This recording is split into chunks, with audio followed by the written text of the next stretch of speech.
नमस्कार, जय भारत। मैं गौरव त्रिपाठी रियल कनेक्शन स्टूडियो में एक बार फिर से आप सबका हार्दिक स्वागत करता हूं। कोरोना की लंबी लड़ाई पूरे विश्व में जारी है और इस बीच देश काफ़ी लंबे समय तक लॉक भी रहा है और अब अनलॉक हो चुका है। धीमे धीमे सारे प्रतिष्ठान खुल गए हैं, सरकार ने अपने सारे प्रतिष्ठान खोल रखे हैं और जिन जगहों से टैक्स आ रहा है, कटाक्ष करना चाहेंगे सरकार को ऊपर इस वीडियो के माध्यम से कि जिन जगहों पर टैक्स आ रहा है उन जगहों को सरकार ने मानक देते हुए बेझिझक खोल दिया है।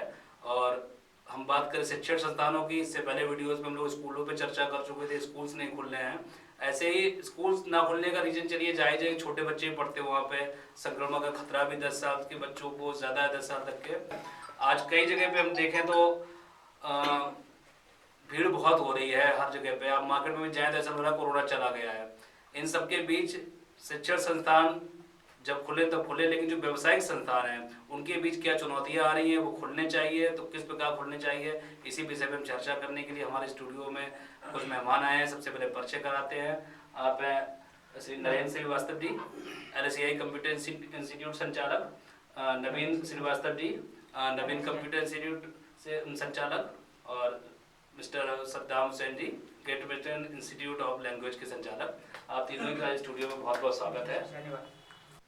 बातचीत की शुरुआत सबसे पहले सद्दाम जी आपसे करेंगे। आज जब कोरोना काल, पहले तो हम बात करेंगे कि क्या जरूरत महसूस हो रही सरकार को कि स्कूल प्रतिष्ठान या ये शिक्षा संस्थान बंद किए हुए हैं, क्या कारण मानते हैं आप इस जगह पे? सर, जहाँ तक मेरा मानना है कि जैसे आपने पहले ही बताया कि सरकार को वो सारी तमाम चीज़ें, जैसे टैक्स वगैरह जहाँ से मिल रहा है, तो जहाँ से उनको उस चीज़ फ़ायदा हो रहा है वहाँ से उन्होंने इस चीज़ को ओपन कर दिया। हम जो सिंपली प्राइवेट चलाते हैं, संस्था को चलाते हैं, हम लोगों ने छः महीने से ज़्यादा ही हो गया है। उन चीज़ों को देखते हुए सरकार को यहाँ से शायद ही बेनिफिट हो रहा हो, इस वजह से उन्होंने क्या कर रखा है कि सारी संस्थाओं को बंद कर दिया। तो नहीं, यहाँ पे बेनिफिट ही मेन कारण मानते हैं क्या आप? नहीं, बेनिफिट जैसे आपने टैक्स की बात की, हाँ जी, हाँ जी। तो कहीं ना कहीं हम लोग उस चीज़ को नहीं पे करते हैं। हम छोटे संस्था छोटे छोटे चलाते हैं। सरकार को जैसे लॉकडाउन के टाइम उन्होंने देखा कि बहुत ज़्यादा टैक्स नहीं मिल पा रहा था, तो उन्होंने बियर शॉप चालू कर दी, जैसे लॉकडाउन में भी चालू कर दी। तो देखा जाए वहाँ से क्या उनको फ़ायदा हो रहा था, वहाँ से कहीं ना कहीं एक कर जो था, टैक्स था, बहुत ज़्यादा बल्क अमाउंट में मिल रहा था। हम छोटी संस्थान चलाने वाले शायद ही उनको इतना दे पाए, तो शायद इस वजह से उन्होंने इस चीज़ को लॉक कर रखा है। और बहुत ज़्यादा हम छोटे संस्था चलाने वाले मुश्किल से 10, 15, 20 बच्चों को दूर डिस्टेंसिंग के साथ पढ़ाना चाहते हैं, उसके लिए हम लोगों को परमिशन नहीं दी जा रही है। जद्दोजहद करने के बाद सर नहीं हो पा रहा है सर। चलिए खैर, टैक्स वो हम लोग इस पे और भी डिस्कशन करेंगे आगे बातों में। नरेंद्र जी, सरकार की प्रमुख मंशा क्या दिख रही है आपको? सरकार की मंशा जो है ये है कि जो विद्यालय नहीं खोल रहे हैं वो, तो विद्यालय ना खोलने का कारण है कि वहाँ छोटे बच्चे आते हैं और ज़्यादा संख्या में बच्चे इकट्ठे होंगे, इसलिए जो है उसका संक्रमण बढ़ने का चांस है, इसलिए जो है विद्यालय को नहीं खोल रहे हैं। लेकिन जो हमारे कंप्यूटर सेंटर है, कोचिंग सेंटर हैं, इनको जो है 10-10, 15-15 बच्चे जो ये पढ़ाते हैं, तो इनको जो है खोलने की अनुमति दी जाए नहीं, ताकि हम लोग अपना सेंटर चला करके अपनी गुजर बसर उससे की जा सके। क्योंकि 6-7 महीने हो रहे हैं, सभी जो चला रहे हैं सेंटर अपना कोई किराए पे लिए हुए हैं, उस पर जो लगभग 5,000 4,000 रुपये वो अपना किराया दे रहा है, बिजली का बिल भी भर रहा है, लेकिन अब कुछ भी नहीं हो रहा है। ना बच्चे हैं, जो सेंटर चल रहे थे वो सारे पूरी तरीके से विधिवत बंद हो चुके हैं। नवीन जी, क्या चुनौतियों का सामना करना पड़ रहा है इन 5-6 महीने में? जैसे सर ने बताया कंप्यूटर किराया वगैरह, तो वही सब है, रेंट है और बाकी सब जो इकोनॉमिक एक्टिविटीज़ हैं होम की, वो सारी चुनौतियों का सामना करना पड़ रहा है। क्योंकि 6 मंथ हो गए हैं हम लोग का इंस्टीट्यूट बंद हुए और गवर्नमेंट इस पर कोई एक्शन नहीं ले रही है, वो सोच ही नहीं रही है। सारी चीज़ों को ओपन कर रखा है जहाँ पे टैक्सेस पे जो है उनकी तरफ से जा रहा है, और बाकी जो वोकेशनल कोर्सेज हैं, व्यावसायिक जो संस्थान है, जो कम स्टूडेंट्स लेकर के जो है अपना स्टार्ट करे हुए हैं, और रेंट भी जा रहा है और बाकी टीचर्स का भी पे कर रहे हैं। तो ये सब मैनेजिंग की प्रॉब्लम आ रही है कि कहाँ से मैनेज करें, वो कैसे करें, क्योंकि इंस्टीट्यूट ओपन नहीं हो रहा है। इंस्टीट्यूट ओपन नहीं हो रहे हैं, और वैसे देखा जाए तो बच्चे या जिन स्टूडेंट्स के भले के लिए सरकार का कहना साफ है कि संक्रमण बच्चों से, स्टूडेंट से ज़्यादा फैल सकता है, उनको भी हानि पहुंचा सकता है, और एक डिफरेंट एरिया से बच्चे आएंगे। अगर आप संक्रमण की बात कर रहे हैं तो संक्रमण मार्केट में नहीं जा रहा है सर। आज मार्केट की अगर आप देखते हैं तो मार्केट में इतना क्राउड है, आप निकल के देखिए। तो मार्केट की बात कर लेते हैं, और संस्थाओं, जिम की बात करिए आप, आज जिम में बच्चे नहीं जाते हैं क्या? सब मैच्योर जाते हैं, एक दूसरे को टच भी करते हैं। वहाँ पे क्या संक्रमण नहीं फैल रहा है? आप ब्यूटी पार्लर जाते हैं, हेयर कटिंग सैलून्स पे जाते हैं, हर जगह जा रहे हैं, लेकिन प्राइवेट जो कोचिंग चला रहे हैं, हम जैसे छोटे संस्थान को चलाने वाले के साथ ऐसा क्यों हो रहा है? जो कंडीशन 6 मंथ पहले कोरोना से पहले जो मार्केट में जो भीड़ भाड़ क्राउड था, वो आज भी कंडीशन वही है। कोई मास्क नहीं लगाया है, सारे सब वैसे ही कर रहे हैं, मार्केट वैसे ही खुल रहा है, ट्रैफिक वैसे ही लगा हुआ है, बिल्कुल। और हम लोग बस बैठे हुए हैं। बिल्कुल। तो ओवरऑल ये जो समस्या है यहाँ पे काफ़ी जटिल होती जा रही है देखा जाए दिन ब दिन, और सरकार को उस पर एक बार नए सिरे से विचार करना चाहिए कि आपके द्वारा खोले हुए या परमिशन जिन दुकानों को आपने दी है, बियर शॉप की दी है, अब यहाँ तक कि राशन कार्ड मान लें, बैंक मान लें, अंधाधुंध भीड़ वैसी हो रही जैसे थी, और बराबर केसेस भी निकल रहे हैं। और अगर पीछे देखा जाए तो प्रधानमंत्री जी ने भी बोला है कि कोरोना के साथ ही हम लोगों को जीना होगा। तो उम्मीद रखी जा रही है कि जल्द से जल्द इंस्टीट्यूशन के लिए भी कोई ना कोई दिशा निर्देश जारी करे जाए। वैसे अगर आपके हिसाब से देखें नरेंद्र जी, तो ऐसे कौन से उपाय हैं जिनकी शर्तों पर इंस्टीट्यूट खोलने की परमिशन दी जाए? हम ये चाहते हैं कि सरकार जो है हम लोगों को परमिशन दे और नियमानुसार जो है हम लोग उसको चलाएं, और सैनिटाइजर का प्रयोग करें, मास्क का प्रयोग करें, अपने बच्चों को थोड़ी दूरी बना के बैठा लें, और इस आशा से जो हम अपेक्षा करते हैं कि सरकार जो है हम लोगों को परमिशन दे, ताकि हम लोग सेंटर चला सकें और हम लोगों की जो रोजी रोटी है वो भी हमारी आगे बढ़े और चल सके। क्योंकि जो कई महीने 6 महीने से हम लोग बंद हैं, सेंटर नहीं चल रहे हैं, जो कुछ भी अर्न किया था वो सारा हम लोग उसको खत्म कर चुके हैं। अब आगे स्थिति वही खराब होती चली जा रही है, आगे जाके और प्रॉब्लम बढ़ेंगी। बिल्कुल। तो सरकार की यही इच्छा है कि सरकार हम लोगों को जो है आदेश दे, ताकि हम लोग नियमानुसार जो है चला सकें। सरकार ने नवीन जी ऐसा कुछ पैकेज अनाउंस किया है इंस्टीट्यूशन के लिए कि जो प्राइवेट इंस्टीट्यूट है उनको कुछ के रेंट के रूप में या इलेक्ट्रिसिटी माफ के रूप में ऐसा कुछ होगा, ऐसा कुछ सरकार ने किया होगा? ऐसा कोई रूल्स नहीं आया है स्कूलों के लिए। पहले आया तो था, लेकिन अभी इस समय जो है कोई रूल्स नहीं है कि हम लोग कैसे रेंट पे करें या क्या है। पहले तो रूल्स था, शायद न्यूज़ में दिया था कि ऐसे अगर रेंट कोई ले रहा है तो वो रेंट ना ले, वो उस दौरान जो है अपने रेंट को माफ़ कर दे या हाफ कर ले, लेकिन ऐसा कुछ रूल्स अब नहीं सुनने में आ रहा है कि वो रूल्स ऐसा है। सरकार तरफ से कोई भी पैकेज हाँ, एक कोई तरह से पैकेज नहीं। प्राइवेट इंस्टीट्यूशन को नहीं दिया जा रहा है। या तो एक मेरी तरफ से एक ये भी है कि डिस्ट्रिक्ट लेवल पे एक इंस्टीट्यूशन ग्रुप बनाए, जैसे अगर कंडीशन ये चल रही है तो, और उस ग्रुप का एक हेड बनाए और उसके अकॉर्डिंग एक रूल्स निकालें कि जो भी इंस्टीट्यूशंस कंप्यूटर के हैं वो अपने इंस्टीट्यूट में जो है इतने लेवल से अपने बच्चों को पढ़ाएं, और जो डिस्टेंस है, जितनी गज की दूरी बनानी है वो डिस्टेंस के साथ बच्चों को अपना बैठा लें, और जो पीसी का सेट पर्याप्त कुछ सॉल्यूशंस तैयार solution करके है। सरकार इसकी ओर भी ध्यान दे, जबकि हम लोगों को कोरोना के साथ ही जीना है, बराबर कहा जा रहा है। और सद्दाम जी, आपको क्या लगता है कि जो सरकार के मानक हैं जी, वो मानक इंस्टीट्यूट ज्यादा अच्छे से फॉलो कर सकते हैं बजाय अन्य दुकानों के? बिल्कुल सर, आपकी बात बिल्कुल सही है, सहमत हूँ इस बात से, क्योंकि सर हम सब लोग शिक्षित हैं, और मैं ये नहीं कर रहा हूँ अदर लोग शिक्षित नहीं, लेकिन हम जिस तरीके से जानते हैं आने वाले बच्चे जो हमारे पास आ रहे हैं उनका भी करियर है, और हम लोग भी कहीं ना कहीं उन चीज़ को पढ़ाते भी हैं कि डिसिप्लिन में रहिए, शिष्टाचार में रहिए, टिकट्स वगैरह सारी चीज़ होगी, तो कहीं ना कहीं हम लोग उस चीज़ों को ज़्यादा इम्प्लीमेंट कर पाएंगे सर। अदर्स जैसे आपने मार्केट में बोला, कस्टमर्स या जो रहता है इस तरीके से नहीं हो सकता है। इवन तो क्या हो रहा है हम लोगों के साथ, वो सारी चीज़ें नहीं हो पा रही हैं। हम सब लोग जानते हैं इसका प्रयोग अच्छे से करा पाएंगे, सैनिटाइजर करा पाएंगे, मास्क का, डिस्टेंसिंग का, सारी चीज़ों का फॉलो करेंगे, तब भी सर हम लोगों के साथ ऐसा किया जाता है। बड़ा दुर्भाग्य की बात है कि जो शिक्षण संस्थान या शिक्षा जगत लोगों को जागरूक करता है विभिन्न मुद्दों पे, उनको ही बंद रखा जा रहा है। और जो मेरे ख्याल से अगर कोई केसेस निकलते भी हैं किसी इंस्टीट्यूशन में अगर खुलने के बाद, तो कॉन्टैक्ट ट्रेसिंग में भी सबसे ज्यादा इंस्टीट्यूट सहायक हो सकते हैं, क्योंकि सभी के पास लेजर होता है, पूरा रिकॉर्ड होते हैं हर एक स्टूडेंट्स के, किसके कॉन्टैक्ट में कौन बच्चा आया है, कौन पेरेंट्स आए हैं, वो सभी से मिल सकते हैं। तो सरकार को इस और ध्यान देना चाहिए। फिलहाल नरेंद्र जी, आपसे जानना चाहेंगे कि अभिभावक क्या रुख है, या बच्चे वगैरह जो घर पर बैठे हुए हैं वोकेशनल एजुकेशन करना चाह रहे हैं लेकिन सरकार की नियमों बेस नहीं कर पा रहे, उनका रिस्पॉन्स क्या है? वो उनकी इच्छुक हैं कि नहीं? बच्चे तो सभी पढ़ने के इच्छुक हैं इस समय, क्योंकि 6 महीने से बच्चे बैठे हुए हैं घर पे, और बहुत समय से जो है बच्चे जो घर पे बैठे हुए हैं तो वो भी परेशान हैं कि कैसे हमारी शिक्षा आगे बढ़े।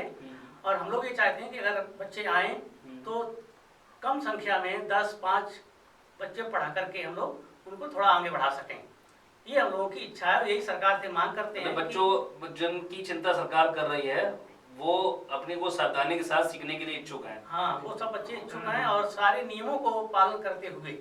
मतलब जिनकी चिंता सरकार कर रही है, लेकिन उन्हें अपनी चिंता है और उनका साफ कहना है बच्चों का कि हम लोग अवेयर हैं, अपनी तरह से अपनी सावधानी के साथ कर सकेंगे। हम लोगों के यहाँ जो बच्चे आते हैं वो सब जो है 20-21 हाँ, जब 18 प्लस होते हैं, मतलब 20 प्लस तो हो जा ही रहे हैं। गवर्नमेंट का आई थिंक एरिया ये भी है कि वो हो सकता है ये सोच रहे हो कि कुछ इंस्टीट्यूशंस ऐसे हैं जो पैसे को देख करके बच्चों को भरे जा रहे हैं। बस इसी के एवज में हो सकता है गवर्नमेंट जो है अलाउ ना कर रही हो या ये प्रॉब्लम आ रही हो, ये भी हो सकता है। नहीं, बिल्कुल, ये तो पूरी तरह से एक तरह से स्वैच्छिक वाली चीज है। अब कोई भी इंस्टीट्यूशन विदाउट लॉकडाउन भी मान लें या कोरोना नहीं था, फिर भी किसी भी इंस्टीट्यूट में किसी बच्चे को जबरदस्त थोड़ा पढ़ाया जाता है। वो अपनी मर्जी से आते हैं और अपनी मर्जी से कंटिन्यू करते हैं। और अगर आज भी अपनी मर्जी से वो आने के लिए तैयार है तो सरकार को कायदे में तो एक अलाउ कर देना चाहिए। फिर जो इच्छुक होंगे वो अपने आएंगे, जो सावधान या डरे हुए कोरोना से वो नहीं आएंगे। ये चीजें है। बहरहाल इंस्टीट्यूशन अपनी जिम्मेदारी लेने को तैयार है। नवीन जी, अगर इनके सरकार ये कहती है कि आप इंस्टीट्यूट खोलें और कोई दिक्कत निकल के आती है तो आप निजी तौर पर जिम्मेदार होंगे। अगर ऐसी कोई शर्त सरकार की आती है तो कैसे किया इन संस्थाओं के लिए? बिल्कुल ऐसी कंडीशन रखें वो, जिससे कि हम लोग पहले से प्रिपेयर होकर रखेंगे कि अगर कोई बच्चा ऐसा निकलता है तो उसको पहले ही मेंटेनेंस में रखें कि तुरंत उसको जो भी उसकी प्राथमिक जो उपचार है उसके लिए पूरे सजग रहें और तैयार रहें कि उसको जो भी कंडीशन जो कोरोना में किया जाता है उसको तुरंत किया जाएगा। मतलब सरकार को अगर वो चाहे ऐसी भी कंडीशन रख सकती है, उसको फॉलो करने की हर तरह से इंस्टीट्यूट तैयार है। रेडी है हम लोग। सद्दाम जी, इंस्टीट्यूट ये जो बच्चे की बात हो चुकी है, अभी कुछ एक पैटर्न चल रहा है स्कूल्स में और कॉलेजेस में भी कि सरकार ने क्या रखा है ऑनलाइन करें जी। क्या ऐसा कुछ आप लोगों के इंस्टीट्यूट में या इंस्टीट्यूट में सर संभव है क्या? सर देखिए, इम्पॉसिबल तो कुछ भी नहीं है, लेकिन बात की जाए ऑनलाइन की तो ऑनलाइन में मुझे नहीं लगता है वन साइड कॉन्वर्सेशन होता है सर। अगर मैं पढ़ाता हूँ तो हर बच्चे के पास, पहली बात तो ये हर स्टूडेंट के पास मोबाइल भी नहीं है और बहुत बड़ा इशू है, नेटवर्क प्रॉब्लम्स रहती है। तो अगर हम ऑनलाइन क्लासेस को प्रोवाइड भी करते हैं तो सर वो हमें फीडबैक नहीं मिल पाता है और ना ही बच्चा इतना इंटरेस्ट के साथ पढ़ पाता है जो हम बैठ के सामने उसको क्लियर कट कर पाते हैं। तो मुझे नहीं लगता है सर ऑनलाइन क्लासेस से हम लोग बच्चों को उतना प्रोवाइड करा पाएंगे जितना देना चाहते हैं सर। मतलब ये हमारे देश के लिए एक अनोखी चीज, वो नई चीज है, इसमें समय लगेगा लेकिन रिजल्ट अभी नहीं आ पाएगा। जी, रिजल्ट नहीं आएगा सर। और कंप्यूटर में तो बिल्कुल ही नहीं हो पाएगा क्योंकि कंप्यूटर में बच्चों को चाहिए सामने बैठ कर चलाना। अगर हम थ्योरी भी उनको ऑनलाइन देते हैं, कहते हैं यूट्यूब से पढ़ लेंगे, तो फिर वो तो रेडी होंगे ही नहीं। ये चीज बिल्कुल एक हास्यास्पद भी है। अगर सिर्फ ऑनलाइन से सारा कुछ हो रहा होता तो स्कूल इंस्टीट्यूशन या फिर ये सब नहीं खुल रहे होते, तो वो तो संभव नहीं है। लेकिन हाँ, अभी कहा जा सकता है कि कुछ नहीं है तो थोड़ा बहुत ऑनलाइन में बच्चे एक तरह से घिरे रहे या फिर यहाँ थोड़ा वो इंगेज रहे, लेकिन वो एक कह सकते हैं एक रास्ता नहीं है। नवीन जी, निजीकरण और व्यवसाय दोनों की बात सरकार करती जा रही है, तो रोजगार की बात निकल के आती बीच में। अगर सब चीज निजीकरण होगा तो व्यवसाय भी लोग अपनी तरफ करेंगे। तो इंस्टीट्यूट वाले अगर देखे जाए तो ये भी निजी तौर पे हैं। बिल्कुल। आपको क्या लगता है सरकार की इस चीज कैसा रिलेट कर रहे हैं इंस्टीट्यूट? हाँ बिल्कुल, गवर्नमेंट बोल रही है कि अगर कोरोना काल में जैसे काफ़ी लोगों की नौकरियां गई तो वो ये बोल रही है कि अब नौकरियां जाने का मतलब है कि एक जगह से जो एम्प्लॉय जाता है दूसरी जगह तो उसको प्रॉब्लम हो रही है। तो गवर्नमेंट कह रही है कि निजीकरण हो, जो एम्प्लॉय है वो अपनी जगह में रख करके अपना व्यवसाय करे या कुछ करे। अब चूँकि कोरोना काल चल रहा है, हम लोग अपना अगर निजीकरण में व्यवसाय कर रहे हैं तो गवर्नमेंट इस पे सहयोग करना चाहिए कि बिल्कुल हम लोग छोटे स्तर से लेकर के खुद का व्यवसाय कर रहे हैं, बेरोजगार हैं और 6-7 महीने हो गए हम लोग बैठे हुए हैं, बिल्कुल भी काम भी नहीं हम लोग के पास है, अर्निंग प्रॉब्लम आ रही है कि कहाँ से किसको मैनेज किया जाए। तो गवर्नमेंट को सोचना चाहिए कि हम लोग तो निजीकरण ही कर रहे हैं, हम लोग अपना व्यवसाय सेल्फ चला रहे हैं और बिल्कुल छोटे स्तर से रहे भी नहीं कि तरह से प्रधानमंत्री जी का पालन कर रहे हैं, आत्मनिर्भर हैं। और उन्होंने कहा कि कुछ भी वो आत्मनिर्भर रहिए, अपना खुद ही करिए, जो भी करिए। तो हम लोग उसी पथ पर चल रहे हैं। अब गवर्नमेंट को सोचना चाहिए कि हम लोग जो है अपना खुद कर रहे हैं तो वो भी कुछ सोचे कि भाई इंस्टीट्यूशंस वाले खुद अगर निजीकरण खुद सेल्फ डिपेंड है तो वो भी कुछ करें कि हम लोग 6-7 महीने हो गए, अब हम लोग दूसरी जगह तो जा नहीं सकते हैं क्योंकि वो उन्होंने कह दिया कि एक जगह दूसरी जगह जाना मतलब कोरोना का काल है। अब हम लोग वहाँ जाते हैं तो हम लोग जिम्मेदार होंगे, तो ये प्रॉब्लम आ रही है। तो गवर्नमेंट को सोचना चाहिए कि भाई हम लोग उनके पथ पे चल रहे हैं। बहुत आपने महत्वपूर्ण बात कही है। सरकार जो निजीकरण की बात कर रही है और नरेश जी, अंतिम 2 शब्दों में सरकार से क्या उम्मीद रखते हैं आप? सरकार से यही उम्मीद करते हैं, यही मांग करते हैं सरकार से कि हम लोगों को थोड़ा ये छूट दी जाए ताकि हम लोग 10-5 बच्चे बुला करके जो है उनको हम पढ़ा सकें।